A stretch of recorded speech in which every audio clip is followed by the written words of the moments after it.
The attacks resumed within hours of Israel's announcement of a unilateral ceasefire. Fresh rocket fire into Israel and an Israeli airstrike on militants in Gaza put the cessation of hostilities under strain. It didn't take long for the first Palestinian casualty to be confirmed. The early part of the ceasefire looked like another day of the war, but a glimmer of hope emerged when Hamas said it would hold fire for 1 week as long as Israel withdrew all its forces from the Gaza Strip. The ceasefire would apply to all militant groups. We, the Palestinian resistance factions, announced a ceasefire of our factions in Gaza, and we stress that our demand is the withdrawal of the enemy forces from Gaza within a week, along with the opening of all the crossings. But any peace comes too late for these friends in Tel Aviv. They came to Israel believing in peace and hoping to be a part of Jewish history.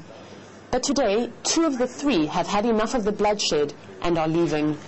It was at times unbearable to me, what's happening. So for the people who are directly involved, it must be impossible to bear.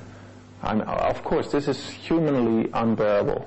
Even if the ceasefire holds on both sides, the memories of the attacks and the deaths are still raw.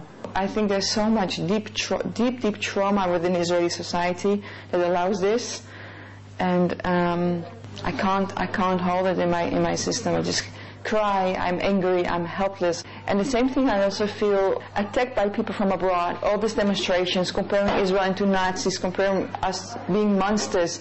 And on a certain level they're right, but that adds on the violence being here. It just makes my resolve to stay here and do the work stronger, because I feel that the perspectives here are so in the context that they're limited. They can't see beyond it. Somehow I can come with a little bit of objectivity. Time will tell how long the ceasefire will last. Israel says it will keep its army inside Gaza until all rocket firing into its territory has stopped. But on the day of the ceasefire, the question's not so much what is going to be coming out of Gaza, but who is going to be going in when the Israeli army finally leaves. These exclusive pictures from Jericho show the secret training of the people who are planning to replace the Israeli Defense Forces. The Palestinian National Guard, just 1 year ago, deserted Gaza after Hamas took over. But today, after intensive training in Jericho and Jordan, they're planning a return that they hope will be more successful. We're military people and we're preparing for everything. When the political leadership gives us the order to go to Gaza, we will take our people and we will go there. We're just waiting for orders. But even with their top-level training, nobody wants to rely only on President Mahmoud Abbas's men to control Gaza.